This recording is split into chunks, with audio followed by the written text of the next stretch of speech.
तो उन देवी ने बोला अपना परिचय देते हुए, अहम भक्तिरिति ख्याता इमौ मे तनयो मतो ज्ञान वैराग्य नामानो कालयोगेन जर्जरो।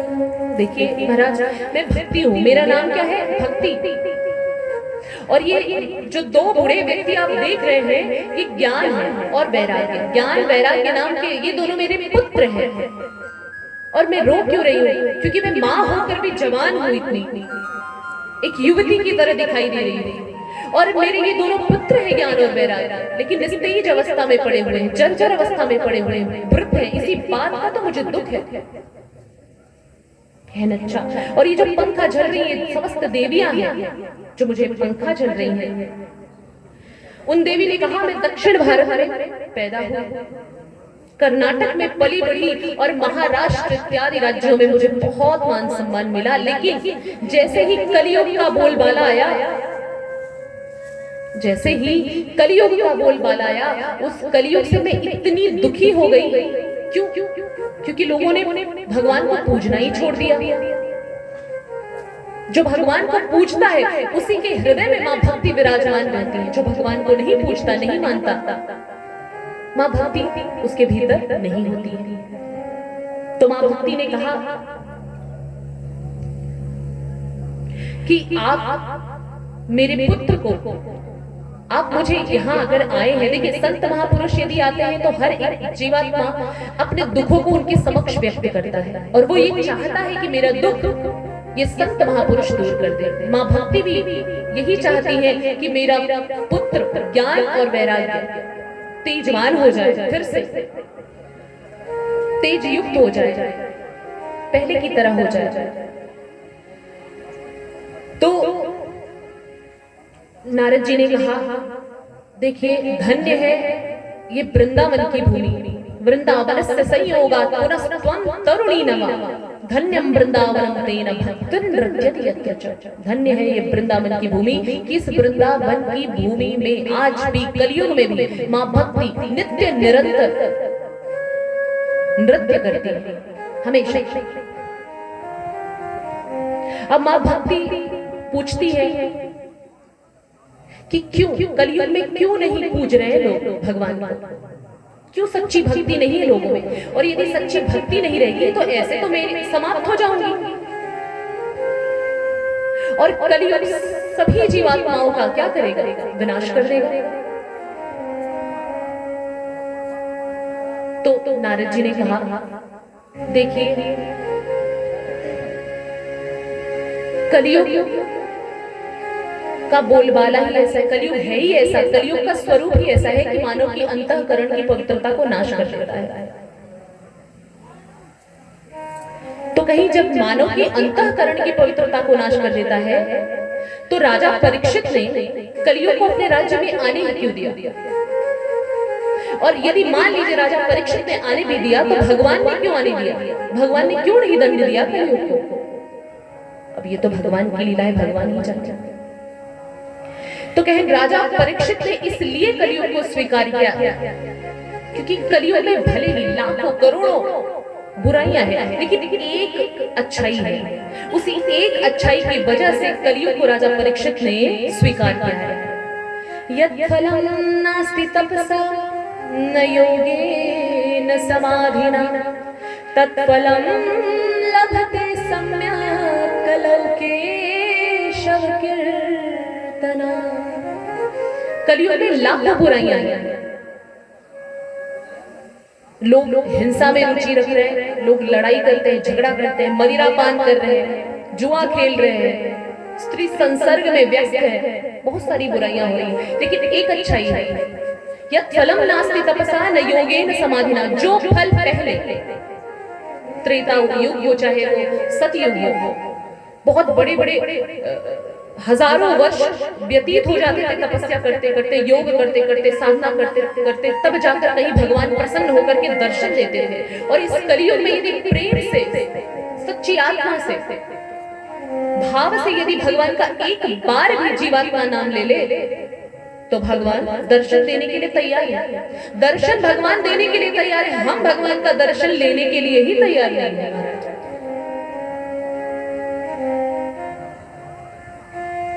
तो कहे भगवान नाम संकीर्तन कलिजुग केवल हरि गुण गाहा, गावत नर पावहि भव थाहा। कितना सरल है। कलियुग में सिर्फ भगवान राम का नाम ले लो, भगवान श्याम का नाम ले लो, बस उद्धार हो गया। इससे अच्छी बात और क्या हो सकती है।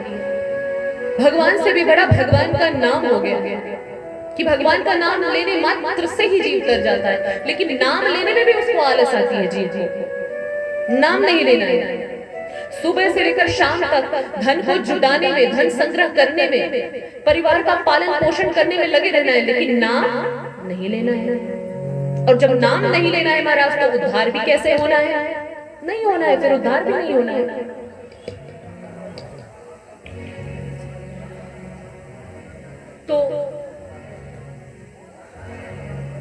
तो इस तरीके से भक्ति महारानी को प्रसन्न किया।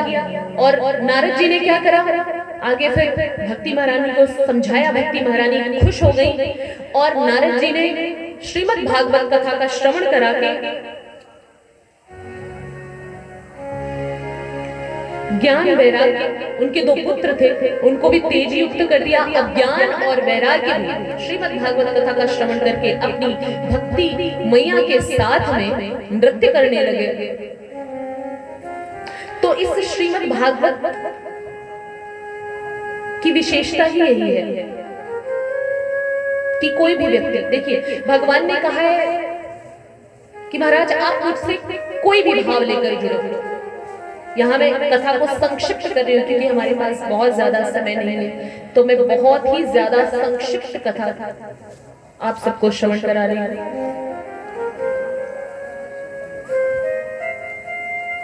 तो भगवान ने कहा है, क्या कहा है कि जीव कोई भी भाव से मुझे से जुड़े, चाहे वो क्रोध से, ईर्ष्या से, मन से, बेमन से, बस जुड़े। जब जीवात्मा मुझसे जुड़ जाएगा तो मैं उसे प्राप्त हो जाऊंगा। प्रेम से बोलिए जय जय श्री राधे, जय जय श्री राधे, जय जय श्री राधे। अब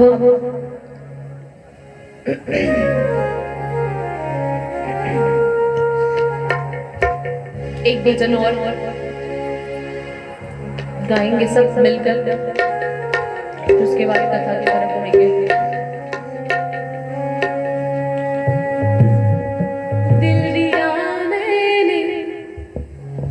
दिल दिया मैंने उस सावरे को,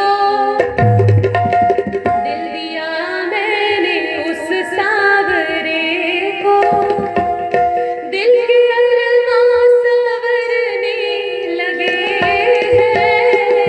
दिल दिया मैंने उस सावरे को, दिल के अरमां संवरने लगे हैं।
सवरने लगे हैं, जल्दी आओ मेरे उससे ताकने को। जादूगर सा दिल को चुरा ले, दिल की आंगन उसके हवाले। जादूगर सा दिल को चुरा ले, दिल की आंगन उसके हवाले। उन्हीं को बांटता है खजाने राय, भक्त को बांटता है खजाने। झोलियां हम भी भरने लगे हैं, दुनिया में उस सारे को, दुनिया में उस सारे को। दिल के अरमान सवरने लगे हैं, दुनिया में उस सारे को। दिल के अरमान सवरने लगे हैं, दुनिया में उस सारे को। दिल के अरमान सवरने लगे हैं, दुनिया में उस सारे को। प्रेम से बोलिए जय जय श्री राधे, जय जय श्री राधे, जय जय श्री राधे। श्री राधे।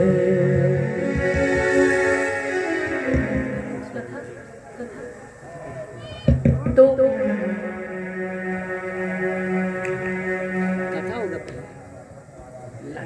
हम कहाँ थे? भगवान नारद ने भक्ति मैया को समझाया और श्रीमद् भागवत का रसपान करा के भक्ति मैया के पुत्र ज्ञान वैराग्य को भी तेज युक्त बना दिया, ज्ञानवान बना दिया। देखिए वो ज्ञान भी अधूरा है जिस ज्ञान में भक्ति का मोहर नहीं लगा है। भक्ति नहीं है तो ज्ञान और वैराग्य होने का भी मतलब नहीं है। क्योंकि ज्ञानी तो उद्धव भी थे, बहुत से ज्ञानी पड़े हैं। जब भक्ति ही नहीं है तो ज्ञान का मतलब क्या है? ज्ञान को देने वाले भी भगवान हैं और जहां भक्ति है वहां भगवान है। तो जहां भक्ति वहां भगवान है और जहां भगवान है वहां ज्ञान भी है, वैराग्य भी, सब कुछ है मेरे प्यारे। अब नारद जी ने कहा महाराज आपने हम पर बहुत बड़ी कृपा करी, हमारे दुख को शांत कर दिया महाराज। ठीक है, अब आप हमें ये बताइए कि भक्ति ज्ञान वैराग्य ही पुष्ट होते हैं श्रीमद् भागवत श्रवण करने से, या पापियों के पापों का प्रक्षालन भी होता है?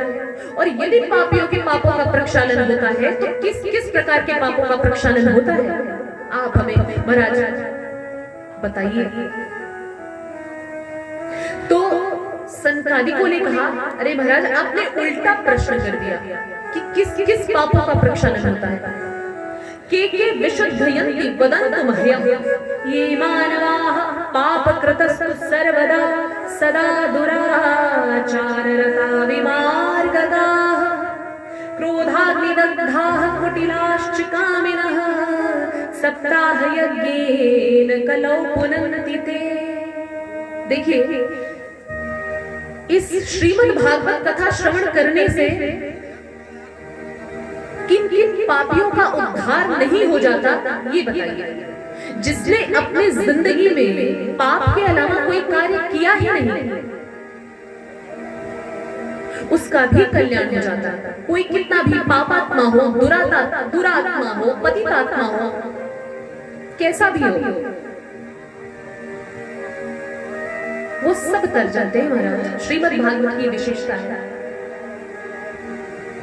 तो श्रीमद् भागवत कथा श्रवण करने से जो प्रेत योनि में भटक रहे हैं, ऐसे जीवात्मा भी भगवान की परम गति को प्राप्त हो जाते हैं यदि भगवान की कृपा से उन्हें भागवत कथा श्रवण करने का अवसर मिल गया तो कहे अच्छा, प्रेत योनि प्राप्त करके भी कोई जीवात्मा ऐसा है जो भगवान की परम गति को प्राप्त कर ले? एक प्रेत भी परम गति को प्राप्त कर सकता है भगवान की कथा श्रवण करके, ऐसा कैसे? कोई प्रमाण है? हाँ महाराज प्रमाण है। कहन क्या? महाराज कृपा करिए हमें बताकर। तो वो प्रमाण क्या है? गोकर्णोपाख्यान आपने बहुत बार सुना होगा, गोकर्णी की कथा। अच्छी बात है, सुनना चाहिए। जब तक हमारे आपके हम सभी जीवात्माओं का निगम कल्प तरोर गरितम फलम शुक मुखाद अमृत द्रव संयुतम पिबत भागवतम रसमालयम मुहुरहो रसिका विभावका। भगवान वेद व्यास जी ने जब रचा, इसका विस्तार किया, चतुश्लोकी भागवत का विस्तार किया 18,000 श्लोकों में, तो इसे अपने निर्वृत्ति परायण पुत्र शुकदेव को इसका रसपान कराया और ये समस्त जीवात्माओं को बताया कि निगम कल्प तरोर गरितम फलम शुक मुखाद अमृत द्रव संयुतम। ये जो श्रीमद् भागवत है ना, संपूर्ण ग्रंथों का निचोड़ है। ये जान लीजिए पका हुआ फल है, इसमें गुठली है, न बीज है, न छिलका है, कुछ भी नहीं है महाराज। इसको बस ऐसे ही ले लेना है, इसका ऐसे ही जैसे है वैसे ही इसको स्वीकार कर लेना है। बड़ा ही सरल है, सहज है इसे स्वीकार करना। और जीवात्मा के भीतर जब तक चेतना है, जब तक मनुष्य के भीतर चेतना है, जब तक हमारा श्वास चल रहा है, तब तक नित्य निरंतर अपने कर्णपुटों को इस श्रीमद् भागवत कथा का रसपान कराते रहना चाहिए। प्रेम से बोलिए जय जय श्री राधे। तो गोकर्णोपाख्यान का हम श्रवण करेंगे। अत्र ते कीर्तयिष्याम इतिहासं पुरातनं यस्य श्रवणमात्रेण पापहानिः प्रजायते। ये गोकर्ण की कथा सुनने मात्र से ही जीव के समस्त पाप नष्ट हो जाते हैं महाराज। देखिए और काम करता है इंसान, जैसे कि कोई नौकरी करता है, बिजनेस करता है, तो उसे तुरंत पैसे नहीं मिलते। मिलते हैं पैसे, तुरंत नहीं मिलते ना। नौकरी करता है, 1 महीने के अंतिम में 1 महीना बीत जाता है, उसके बाद उसको सैलरी मिलती है, तुरंत नहीं मिलता। लेकिन भगवान की कथा ऐसी है कि तुरंत आपने कथा अभी सुनी, आपको तुरंत पुण्य मिल गया। भगवान इतने दिन डिले नहीं करते, देरी नहीं करते भगवान। अभी सुना, अभी अभी आप पुण्य को लेकर अपने घरों में जा सकते हैं। और कथा एक माध्यम है हम सभी जीवात्माओं को परमात्मा से जोड़ने का, एक साधन है। तो अब ये कथा सनकादिक सुना रहे नारद जी को, हम सभी को भी ये कथा सुननी है। सिर्फ सुननी ही नहीं है, इससे क्या सीख मिलती है उसको भी स्वीकार करना है, आत्मसात करना है और उसे फिर अपने घरों में भी जाकर बताना है। अब जितने भी लोग हैं यहाँ कथा श्रवण कर रहे हैं, आज तो श्रवण कर रहे हैं, और भी जो लोग, जिन लोगों को आप कथा श्रवण करा सके, उस पुण्य को भी बटोरने का काम कर सकते हैं। आप इस तीर्थ स्थान पर आए हैं, इतना तो हम कर ही सकते हैं कि हम खुद भी कथा श्रवण करें और लोगों को भी कथा श्रवण कराने के लिए प्रेरित करें। तो और भी लोगों को कल से आप प्रेरित कर सकते हैं, और भी जितने भी लोग कथा सुनेंगे उन सभी लोगों का कल्याण होगा। ये कथा ऐसी है कि एक गांव में एक पंडित जी रहते थे, उनका नाम था आत्मदेव शर्मा। आत्मदेव शर्मा बहुत ही अच्छे थे, दयालु थे, भगवान के भक्त थे। लेकिन आत्मदेव शर्मा, उन पंडित जी की जो धर्म पत्नी थी, उनका नाम था धुंधुली। वो देवी जी उतनी ही कृपण, उतनी ही कंजूस, उतनी ही झगड़ालू थी। आत्मदेव जी तो बहुत ही ज्यादा श्रद्धालु थे, और उनकी पत्नी जो थी धर्म पत्नी धुंधुली, उतनी ही ज्यादा झगड़ालू थी। उनका रुचि हमेशा हिंसा कार्यों में ही लगा रहता था। जब तक किसी पड़ोसी से लाठी चार आना हो जाए ना, तब तक उनको शांति नहीं मिलती थी, खूब झगड़ा करती थी महाराज। चूंकि आत्मदेव जी बड़े ही शांत थे स्वभाव के, बड़े ही सरल सहज थे, भगवान के भक्त थे, इसलिए उन दोनों का पार जो है निभ रहा था। क्योंकि एक तेज है, एक सरल है, तो जीवन की गाड़ी आराम से निकल जाती है। अब दोनों तेज है तो आपस में भिड़ जाएंगे महाराज, दोनों खाई में गिरेंगे, न उसका कल्याण न उसका कल्याण। तो ऐसे ही दोनों का जीवन अच्छे से चल रहा था, उसको भी अच्छा मानकर व्यतीत कर रहे थे पंडित आत्मदेव जी। लेकिन उनके अंदर एक कसक थी, उन्हें संतान नहीं थी। संतान प्राप्ति के लिए वो बड़े ही दुखी थे कि मुझे कोई संतान नहीं है। इसीलिए उन्होंने एक दिन ठान लिया, मन में ये संकल्प किया, गृहं त्यक्त्वा वनम गतः। उन्होंने घर छोड़ दिया और वन की तरफ चले गए। वन में गए, एक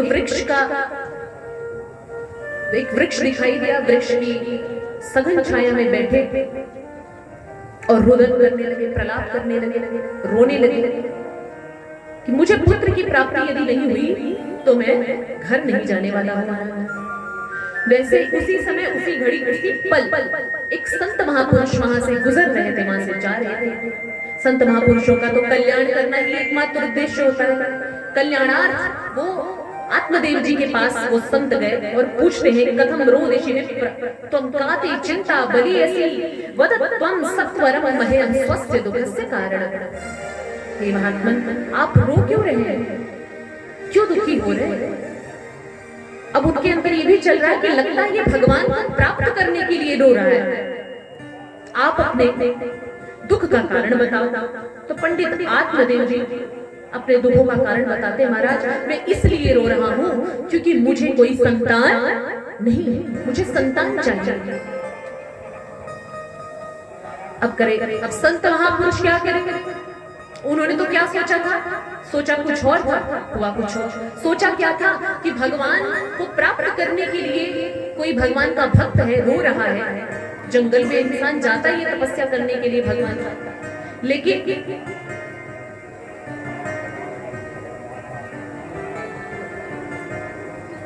ये ऐसा नहीं कर रहा है।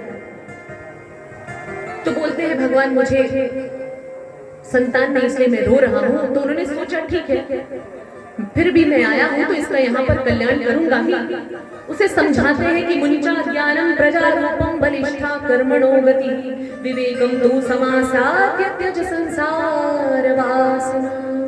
देखिए, इस बेटा बेटी के चक्कर में मत पड़ो, संसार में कुछ है नहीं, समस्त आसक्ति को त्यागो और भगवत भक्ति में लग जाओ। तो कहते नहीं महाराज, मुझे पुत्र चाहिए। बहुत समझाए वहां संत महापुरुष, लेकिन विनाश काले विपरीत बुद्धि, उन्होंने नहीं समझा। पंडित आत्मदेव ने नहीं समझा और उन्होंने क्या किया, ध्यान किया। ध्यान करने के बाद एक फल अपने हाथों में लिया और उस फल को दे दिया आत्मदेव को कि जाओ इस फल को अपनी धर्म पत्नी को खिला देना। इसे पा करके और कुछ नियम, इस फल को खाएगी वो, आपकी धर्म पत्नी इसका भक्षण करे, इसे खाएगी, उसके बाद उसे कुछ नियमों का भी पालन करना पड़ेगा। कहें महाराज कौन सा नियम है? कि 9 महीने तक ना तो झूठ बोलना है, ना हिंसा करना है, ना लड़ाई करनी है और पवित्रता से रहनी है। पवित्रता से रहने का मतलब क्या है? बाहरी और भीतरी दोनों पवित्रता और प्राणी मात्र के प्रति दया, और ये सब गुणों से उसका कोई लेना देना नहीं था। किसका? धुंधली का। धुंधली का कोई मतलब ही नहीं था। अब जब धुंधली को लाके वो फल दिया गया, धुंधली ने उसे नहीं खाया। किसे खिला दिया? गौ को खिला दिया, अपनी गाय को खिला दिया। मैं बहुत ही संक्षिप्त रूप से कथा श्रवण करा रही हूँ। धुंधली ने क्या किया? खुद नहीं खाया, गाय को खिला दिया। और धुंधली की बहन थी, उसी का पुत्र उसने अपना लिया और आत्मदेव से झूठ बोल दिया कि मैंने पुत्र को जनाना। आत्मदेव जी तो बेचारे सीधे साधे थे, उन्होंने मान लिया कि ये हमारा पुत्र है। उस पुत्र का नाम रख दिया गया धुंधुकारी। क्या नाम रख दिया गया? धुंधुकारी। और जिस फल को गैया को खिला दिया था, उस गैया ने भी एक मानव की शक्ल, हमारे आपके जैसे मानव की शक्ल का हूबहू इंसान वो जीव पैदा किया, और उस गैया कि जैसे कान थे उस मानव के, इस वजह से उसका नाम क्या पड़ गया? गोकर्ण। क्या नाम पड़ गया? गोकर्ण। अब जब ये पुत्र धीरे धीरे बड़े होने लगे, उधर गोकर्ण भी बड़ा होने लगा और धुंधुकारी भी कियत्कालेन तौ जातौ तरुणौ तनयावभौ गोकर्णः पंडितो ज्ञानी धुंधुकारी महाखलः। अब समय बीतता गया, दोनों बढ़े, उनकी आयु में वृद्धि हुई। गोकर्ण जैसे जैसे बड़ा हो रहा है वैसे वैसे महान पंडित, महान ज्ञानी होता जा रहा है, और धुंधुकारी जैसे जैसे बड़ा हो रहा है वो महान अज्ञानी, क्रूर, हिंसालु। उसकी सिर्फ अपने माँ के जैसे हिंसा में ही रुचि थी, मार काट झगड़ा झंझट लड़ाई कलह यही करता रहता था। अब फिर से दुखी हो गया आत्मदेव। पहले क्यों दुखी नहीं, पहले क्यों दुखी थे कि मुझे पुत्र नहीं थे, और अब दुखी है कि हे भगवान ऐसा पुत्र, ऐसे पुत्र से अच्छा तो ये था कि इसकी माँ 5 हो जाती। क्व तिष्ठामि क्व गच्छामि को मे दुःखं व्यपोहै प्राणांस्त्यजामि दुःखेन हा कष्टं मम संस्थितम्। हे भगवान मैं कहाँ जाऊं, किससे कहूं, किससे पूछूं? अब वो बहुत चिंतित हो जाते, तो उस समय गोकर्ण जो थे उनको आत्म तत्व का उपदेश देते हैं। न चेन्द्रस्य सुखम किंचन सुखम चक्रवर्तिनः सुखमस्ति विरक्तस्य मुनेरेकांत जीविनः। हे पिताजी, इस संसार में दुखी कौन नहीं है? सुखी है कोई? कोई तन दुखी, कोई मन दुखी, कोई धन बिनु रहत उदास, और थोड़े थोड़े सब दुखी बस सुखी राम का दास। यदि कोई सुखी है तो जो भगवान का हो गया, जो पूर्ण रूप से अपने आप को भगवान को समर्पित कर दिया है, सिर्फ और सिर्फ वही सुखी है, बाकी इस दुनिया में सब दुखी है महाराज। तो इस तरीके से गोकर्ण ने अपने पिता को आत्म तत्व का उपदेश दिया। गोकर्ण फिर उनके पिता आत्मदेव भगवान को प्यारे हो गए, भगवान का ध्यान करते करते। अब इधर धुंधुकारी अपनी माँ को बहुत सता रहा है, पिता को नहीं पाया तो माँ को ही सता रहा है। माँ भी एक दिन क्या हुआ है, उसके आतंक से, अपने पुत्र के आतंक से भयभीत होकर के निकल पड़ी रात्रि को बेचारी अंधेरे में, और उसे कुआं, उसे नहीं पता था कि सामने एक कुआं है, उस कुएं के नीचे उसका पैर चला गया और वो अपने प्राणों को त्याग दिया। और अब धुंधुकारी जो है अकेला, अभी उसकी बुद्धि नहीं खुली कि मेरे माँ मुझसे दूर हो गए, मेरे पिता मुझसे दूर हो गए, अभी भी बुद्धि नहीं खुली उसकी, और भी बुरा होना है इसलिए बुद्धि नहीं खुल रही है। अब उसने क्या किया, 5 वेश्याओं को, 5 गणिकाओं को अपने घर पर लेकर आया और उनका पालन पोषण करने लगा महाराज। चोरी करके लेकर आता, 5 वेश्याओं में बांट देता। अब 5 वेश्याएं सोचने लगी यदि ये ऐसे करता रहेगा धुंधुकारी तो एक दिन राजा इसको तो पकड़ेगा ही पकड़ेगा, हमें भी पकड़ेगा, तो क्यों ना हम 5 मिलकर इसे मार दें। 5 ने मिलकर के उसके मुख में, धुंधुकारी के मुख में जलती हुई लकड़ी डाली, उसका मुंह दबाया, उसे मार दिया। अब ऐसे किसी जीवात्मा की मृत्यु हो जाए तो वहां तो क्या होगा? वैकुंठ धाम में तो जाएगा नहीं, उसने बहुत पाप किया है, पाप के अलावा उसने कुछ किया ही नहीं। वो प्रेत योनि में गया, अकाल मृत्यु थी उसकी। अब जब वो प्रेत योनि में भटक रहा था, गोकर्ण को ये सारी चीजें पता चली। गोकर्ण ने अपने माता पिता का श्राद्ध कर्म संस्कार किया, अपने भाई के लिए भी संस्कार किया, सारे गया में गया, गया जी में गया। तो ये सारी चीजें कर करा गोकर्ण जी अपने घर पधारे, और जब घर पधारे गोकर्ण जी रात्र में निंद्रा ले रहे हैं, उसी समय वो जो प्रेत बना भटक रहा है, कौन? धुंधुकारी। वो तरह तरह का, एक प्रेत कोई भी रूप ले सकता है, भैंसे का रूप, भेड़िए का रूप ले करके आ रहा है। गोकर्ण ने अपने कमंडलों से जल निकाला, संकल्प लिया, उसकी तरफ छिड़का, तो उन्हें पता चल गया अब वो प्रेत का स्वरूप जो होता है वायु की जैसे होता है, और वायु का भक्षण करते वायु का ही स्वरूप होता है। क्योंकि गोकर्ण महाज्ञानी थे, महापंडित थे, भगवत स्वरूप थे, इसलिए वो जानने में सक्षम हो पाए। अब उनका भाई बोल रहा है, अहम भ्राता त्वदीयोऽस्मि धुंधुकारी नामतः स्वकीयेनैव दोषेण ब्रह्मत्वं नाशितं मया। मैं आपका भाई धुंधुकारी हूँ और मैंने अपनी गलती की वजह से, मैंने अपनी बुराइयों की वजह से अपना ब्रह्मत्व नष्ट किया है। मैं भी ब्राह्मण कुल में जन्म लिया हूँ, लेकिन अपनी बुराइयों की वजह से अपने ब्रह्मत्व को मैंने नष्ट किया है। भाई मेरा कल्याण करो, तुम ही मेरा कल्याण कर सकते हो। तो कहते हैं ठीक है महाराज, मैं तुम्हारा, ठीक है अभी तुम जाओ यहाँ से, मैं तुम्हारा कल्याण करूंगा। तो उन्होंने क्या किया, श्रीमद् भागवत कथा का रसपान कराया। तो जब श्रीमद् भागवत कथा का श्रवण करा रहे थे गोकर्ण, उस समय